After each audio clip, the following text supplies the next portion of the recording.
नमस्कार दोस्तों, मैं आनंद वर्मा आप सभी लोगों के सामने मुंशी प्रेमचंद जी द्वारा लिखित उपन्यास गोदान भाग 6 लेकर आया हूँ।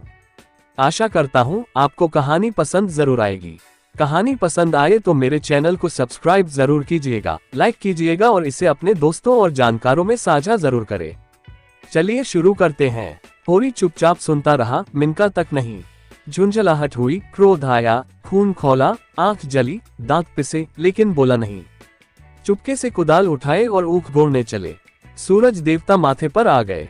नहाने धोने जाओ, रोटी तैयार है। होरी ने घुन्ना कर कहा, मुझे भूख नहीं है। धनिया ने जले पर नून छिड़का, हाँ काहे को भूख लगेगी। भाई ने बड़े बड़े लड्डू खिला दिए हैं ना, भगवान ऐसे सपूत भाई सबको दे। होरी बिगड़ा और क्रोध अब रस्सियों तुड़ा रहा था। तू आज मार खाने पर लगी हुई है।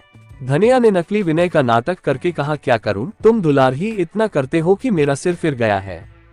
तू घर में रहने देगी कि नहीं? घर तुम्हारा मालिक तुम, मैं भला कौन होती हूँ तुम्हें घर से निकालने वाली। होरी आज धनिया से किसी तरह पेश नहीं पा सकता। उसकी अल्फ जैसे कुंद हो गई है। इन व्यंग्य बाणों के रोकने के लिए उसके पास कोई दाल नहीं है। धीरे से कुदाल रख दी और गमछा लेकर नहाने चला गया। लौटा कोई आधा घंटे में, मगर गोबर अभी तक न आया था। अकेले कैसे भोजन करें? लौंडा वहां जाकर सो रहा। भोला कि वह मदमाती छोकरी है न झुनिया, उसके साथ हंसी दिल लगी कर रहा होगा। कल भी तो उसके पीछे लगा हुआ था। नहीं गाय दी तो लौट क्यों नहीं आया? क्या यहाँ घाई देगा? धनिया ने कहा, अब खड़े क्या हो, गोबर सांझ को आएगा। होरी ने और कुछ न कहा, कहीं धनिया फिर न कुछ कह बैठे। भोजन करके नींद की छाह में लेट रहा। रूपा रोती हुई आई, नंगे बदन एक लंगोटी लगाए, झबरे बाल इधर उधर बिखरे हुए। होरी की छाती पर लौट गई। उसकी बड़ी बहन सोना कहती है, गाय आएगी तो उसका गोबर मैं पाथूंगी। रूपा यह नहीं बर्दाश्त कर सकती है। सोना ऐसी कहाँ की बड़ी रानी है कि सारा गोबर आप पात डाले। रूपा उससे किस बात में कम है? सोना रोटी पकाती है तो क्या रूपा बर्तन नहीं मांजती? सोना पानी लाती है तो क्या रूपा कुएं पर रस्सी नहीं ले जाती? सोना तो कलसा भरकर इठलाती चली आती है, रस्सी समेटकर रूपा ही लाती है। गोबर दोनों साथ पाथती हैं। सोना खेत बोने जाती है तो क्या रूपा बकरी चराने नहीं जाती? फिर सोना क्यों अकेली गोबर पाथेगी?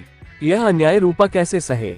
होरी ने उसके भोलेपन पर मुग्ध होकर कहा, नहीं, गाय का गोबर तू पार्थना। सोना गाय के पास आए तो भगा देना। रूपा ने पिता के गले में हाथ डालकर कहा, दूध भी मैं ही दूहूंगी। हाँ हाँ, तू न दुहेगी तो और कौन दुहेगा? वह मेरी गाय होगी। हाँ, 16 आने तेरी। रूपा प्रसन्न होकर अपने विजय का शुभ समाचार पराजित सोना को सुनाने चली गई। गाय मेरी होगी, उसका दूध मैं दूहूंगी, उसका गोबर मैं पाथूंगी, तुझे कुछ न मिलेगा। सोना उम्र से किशोरी, देह के गठन में युवती और बुद्धि से बालिका थी। जैसे उसका यौवन उसे आगे खींचता था, बालपन पीछे। कुछ बातों में इतनी चतुर की ग्रेजुएट युवतियों को पढ़ाए, कुछ बातों में इतनी अलहड़ की शिशुओं से भी पीछे। लंबा, रूखा किंतु प्रसन्न मुख, थोड़ी नीचे को खींची हुई आंखों में एक प्रकार की तृप्ति, न केशों में तेल, न आंखों में काजल, न देह पर कोई आभूषण, जैसे गृहस्थी के भार ने यौवन को दबाकर बौना कर दिया हो। सिर को एक झटका देकर बोली, जा तू गोबर पात। जब तू दूध दो कर रखेगी तो मैं पी जाऊंगी। मैं दूध की हुडी ताले में बंद करके रखूंगी। मैं ताला तोड़कर दूध निकाल लाऊंगी। यह कहती हुई वह बाग की तरफ चल दी। आम गदरा गए थे। हवा के झोंकों से एक आध जमीन पर गिर पड़ते थे। लू के मारे चुचके पीले, लेकिन बाल वृंद उन्हें टपके समझकर बाग को घेरे रहते थे। रूपा भी बहन के पीछे होली। जो काम सोना करे वह रूपा जरूर करेगी। सोना के विवाह की बातचीत हो रही थी। रूपा के विवाह की कोई चर्चा नहीं करता, इसलिए वह स्वयं अपने विवाह के लिए आग्रह करती है। उसका दूल्हा कैसा होगा, क्या क्या लाएगा, उसे कैसे रखेगा, उसे क्या खिलाएगा, क्या पहनाएगा, इसका वह बड़ा विशद वर्णन करती, जिसे सुनकर कदाचित कोई बालक उससे विवाह करने पर राजी न होता। सांझ हो रही थी। होरी ऐसा अलसाया कि ऊख बोने न जा सका। बैलों को नांद में लगाया, सानी खरीदी और एक चिलम भरकर पीने लगा। इस फसल में सब कुछ खलिहान में तौल देने पर भी कोई 300 कर्ज था, जिस पर कोई 100 रुपए सूद के बढ़ते जाते थे। मंगरू शाह से आज 5 साल हुए। बैल के लिए 60 रुपए लिए थे, उसमें 60 दे चुका था, पर वह 60 रुपए ज्यों के त्यों बने हुए थे। दातादीन पंडित से 30 रुपए लेकर आलू बोए थे। आलू तो चोर खोद ले गए और उस 30 के इन 3 बरसों में 100 हो गए थे। दुलारी विधवा सहुआइन थी जो गांव में नून तेल तंबाकू की दुकान रखे हुए थी। बंटवारे के समय उससे 40 रुपए लेकर भाइयों को देना पड़ा था। उसके भी लगभग 100 रुपए हो गए थे क्योंकि आने रुपए का ब्याज था। लगान के भी अभी 25 रुपए बाकी पड़े हुए थे और दशहरे के दिन शगुन के रुपयों का भी कोई प्रबंध करना था। बांसों के रुपए बड़े अच्छे समय पर मिल गए। शगुन की समस्या हल हो जाएगी, लेकिन कौन जाने यहाँ तो एक धोला भी हाथ में आ जाए तो गांव में शोर मच जाता है और लेनदार चारों तरफ से नोचने लगते हैं। ये 5 रुपए तो वह शगुन में देगा चाहे कुछ हो जाए, मगर अभी जिंदगी के 2 बड़े बड़े काम सिर पर सवार थे। गोबर और सोना का विवाह बहुत हाथ बांधने पर भी 300 से कम खर्च न होंगे। ये 300 किसके घर से आएंगे? कितना चाहता है कि किसी से एक पैसा कर्ज ना ले, जिसका आता हो उसका पाए पाए चुका दे, लेकिन हर तरह का कष्ट उठाने पर भी गला नहीं छूटता। इसी तरह सूद बढ़ता जाएगा और एक दिन उसका घर द्वार सब नीलाम हो जाएगा। उसके बाल बच्चे निराश्रय होकर भीख मांगते फिरेंगे। होरी जब काम धंधों से छुट्टी पाकर चिलम पीने लगता था तो यह चिंता एक काली दीवार की भांति चारों ओर से घेर लेती थी, जिसमें से निकलने की उसे कोई गली न सूझती थी। अगर संतोष था तो यही कि यह विपत्ति अकेले उसी के सिर न थी। प्रायः सभी किसानों का यही हाल था। अधिकांश की दशा तो इससे भी बदतर थी। शोभा और हीरा को उससे अलग हुए अभी कुल 3 साल हुए थे, मगर दोनों पर 400 का बोझ लद गया था। झींगुर 2 हल की खेती करता है, उस पर 1000 से कुछ बेसी ही देना है। जियावन महतो के घर भिखारी भीख भी नहीं पाता, लेकिन करने का कोई ठिकाना नहीं। यहाँ कौन बचा है? सहसा सोना और रूपा दोनों दौड़ी हुई आई और एक साथ बोली, भैया गाय ला रहे हैं। आगे आगे गाय, पीछे पीछे भैया हैं। रूपा ने पहले गोबर को आते देखा था। यह खबर सुनाने की सुरखरुई उसे मिलनी चाहिए थी। सोना बराबर की हिस्सेदार हुई जाती है, यह उससे कैसे सहा जाता। उसने आगे बढ़कर कहा, पहले मैंने देखा था तभी दौड़ी। बहन ने तो पीछे से देखा। सोना इस दावे को स्वीकार न कर सकी। बोली, तूने भैया को कहाँ पहचाना? तू तो कहती थी कोई गाय भागी आ रही है। मैंने ही कहा भैया है। दोनों फिर बाग की तरफ दौड़ी गाय का स्वागत करने के लिए। धनिया और होरी दोनों गाय बांधने का प्रबंध करने लगे। होरी बोला, चलो जल्दी से नांद गाड़ दें। धनिया के मुख पर जवानी चमक उठी थी। नहीं, पहले थाली में थोड़ा सा आटा और गुड़ घोल कर रख दें। बेचारी धूप में चली होगी, प्यासी होगी। तुम जाकर नांद गाड़ो, मैं घोलती हूँ। कहीं एक घंटी पड़ी थी, उसे ढूंढ ले, उसके गले में बांधेंगे। सोना कहाँ गई? सहुआइन की दुकान से थोड़ा सा काला डोरा मंगवा लो, गाय को नजर बहुत लगती है। आज मेरे मन की बड़ी भारी लालसा पूरी हो गई। धनिया अपने हार्दिक उल्लास को दबाए रखना चाहती थी। इतनी बड़ी संपदा अपने साथ कोई नई बाधा न लाए, यह शंका उसके निराश हृदय में कंपन डाल रही थी। आकाश की ओर देखकर बोली, गाय के आने का आनंद तो तब है कि उसका पौरा भी अच्छा हो। भगवान के मन की बात है। मानो वह भगवान को भी धोखा देना चाहती थी। भगवान को भी दिखाना चाहती थी कि इस गाय के आने से उसे इतना आनंद नहीं हुआ कि ईर्ष्यालु भगवान सुख का पलड़ा ऊंचा करने के लिए कोई नई विपत्ति भेज दे। वह अभी आटा घोल ही रही थी कि गोबर गाय को लिए बालकों के एक जुलूस के साथ द्वार पर आ पहुंचा। होरी दौड़कर गाय के गले से लिपट गया। धनिया ने आटा छोड़ दिया और जल्दी से एक पुरानी साड़ी का काला किनारा फाड़कर गाय के गले में बांध दिया। होरी श्रद्धा विभल नेत्रों से गाय को देख रहा था, मानो साक्षात देवी जी ने घर में पदार्पण किया हो। आज भगवान ने यह दिन दिखाया कि उसका घर गौ के चरणों से पवित्र हो गया। यह सौभाग्य न जाने किसके पुण्य प्रताप से। धनिया ने भयातुर होकर कहा, खड़े क्या हो, आंगन में नींद गाड़ दो। आंगन में जगह कहाँ है? बहुत जगह है, मैं तो बाहर ही गाड़ता हूँ। पागल न बनो, गांव का हाल जानकर भी अनजान बनते हो।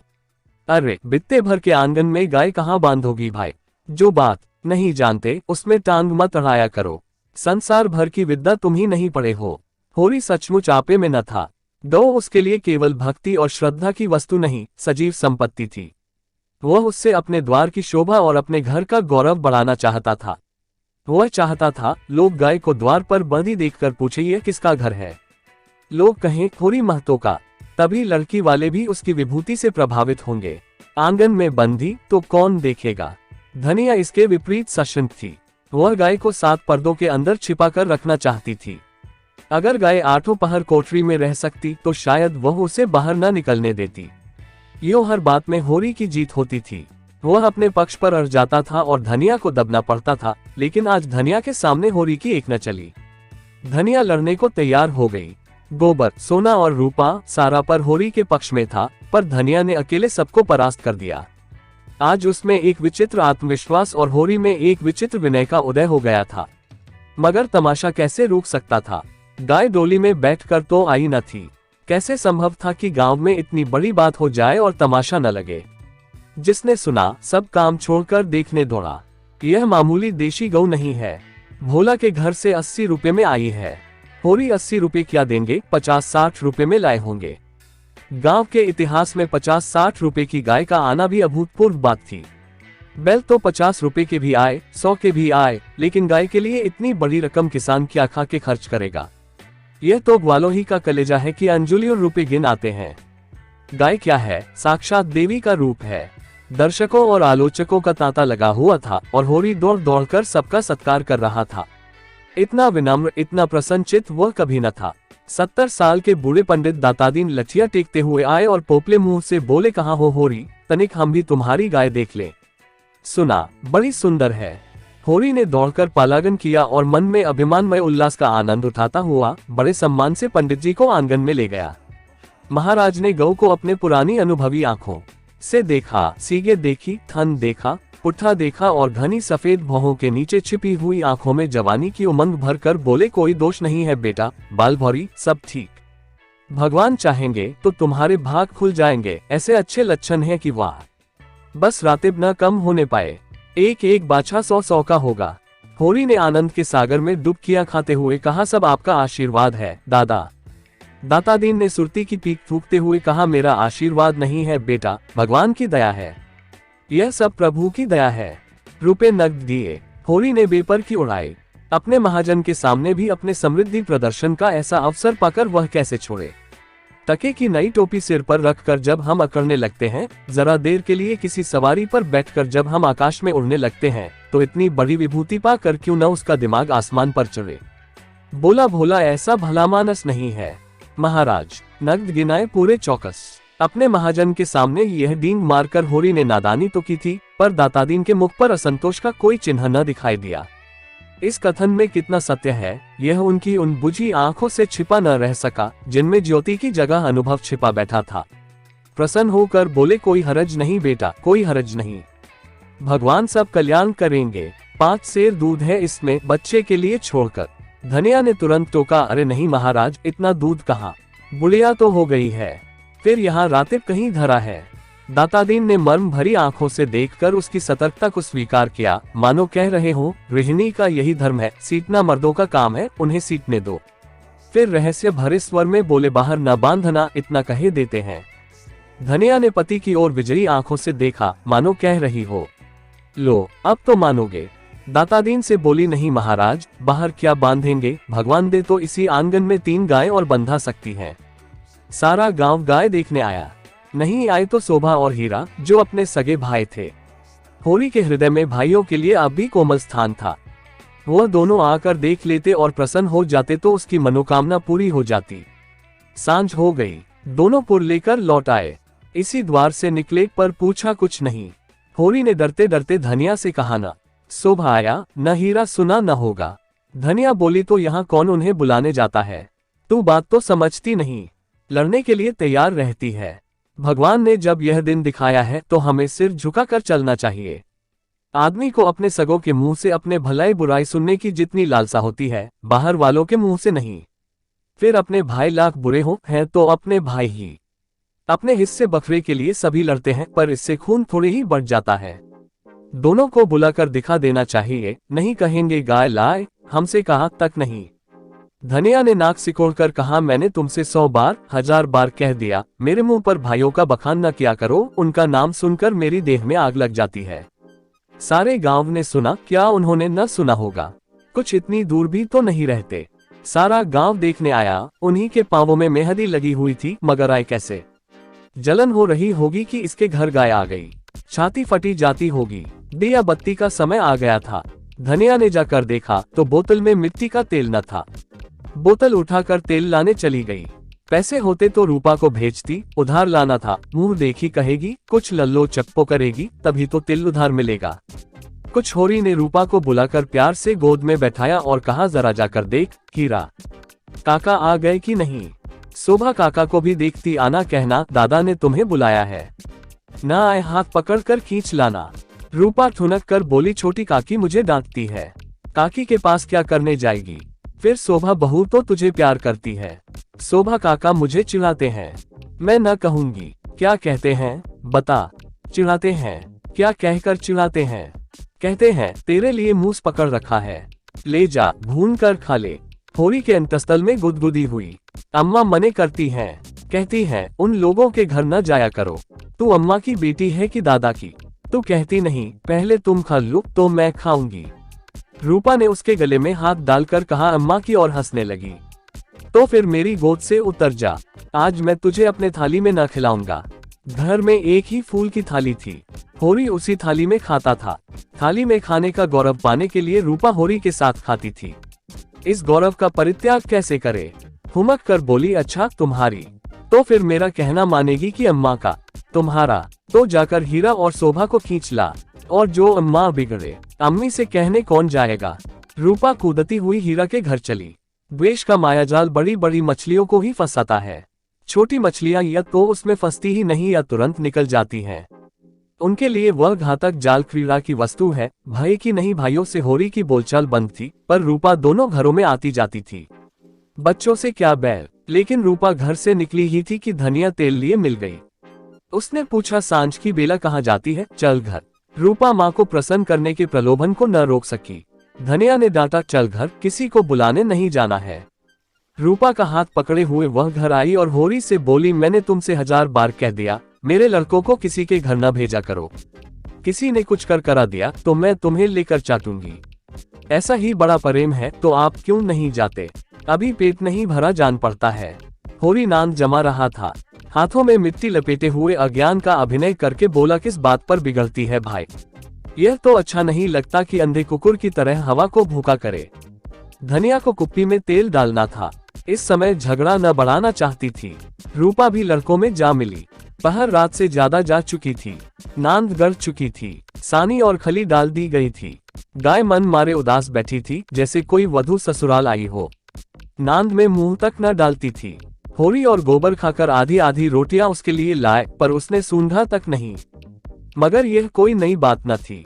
जानवरों को भी बहुधा घर छूट जाने का दैख होता है। होरी बाहर खाट पर बैठकर चिलम पीने लगा तो फिर भाइयों की याद आई। नहीं, आज इस शुभ अवसर पर वह भाइयों की उपेक्षा नहीं कर सकता। उसका हृदय यह विभूति पाकर विशाल हो गया था। भाइयों से अलग हो गया है तो क्या हुआ, उनका दुश्मन तो नहीं है। यही गाय 3 साल पहले आई होती तो सभी का उस पर बराबर अधिकार होता। और कल को यही गाय दूध देने लगेगी तो क्या वह भाइयों के घर दूध न भेजेगा या दही न भेजेगा? ऐसा तो उसका धर्म नहीं है। भाई उसका बुरा चेते, वह क्यों उनका बुरा चेते? अपनी अपनी करनी तो अपने अपने साथ है। उसने नारियल खाट के पाए से लगा कर रख दिया और हीरा के घर की ओर चला। शोभा का पर भी उधर ही था। दोनों अपने अपने द्वार पर लेटे हुए थे। काफी अंधेरा था। होरी पर उनमें से किसी की निगाह नहीं पड़ी। दोनों में कुछ बातें हो रही थीं। होरी ठिठक गया और उनकी बातें सुनने लगा। ऐसा आदमी कहाँ है जो अपने चर्चा सुनकर टाल जाए? हीरा ने कहा, जब तक एक में थे एक बकरी भी नहीं ली, अब पछाई गाय ली जाती है। भाई का हक मार कर किसी को फलते फूलते नहीं देखा। शोभा बोला, यह तुम अन्याय कर रहे हो हीरा। भैया ने एक एक पैसे का हिसाब दे दिया था। यह मैं कभी न मानूंगा कि उन्होंने पहले की कमाई छिपा रखी थी। तुम मानो चाहे न मानो, है यह पहले की कमाई। बस दोस्तों, आज के लिए इतना ही। आशा करता हूँ आपको यह उपन्यास पसंद आया होगा। अगर आपको पसंद आया है तो चैनल को सब्सक्राइब करना ना भूलें। लाइक कीजिएगा और इसे अपने दोस्तों और जानकारों में साझा जरूर करें। आपका दिन शुभ हो।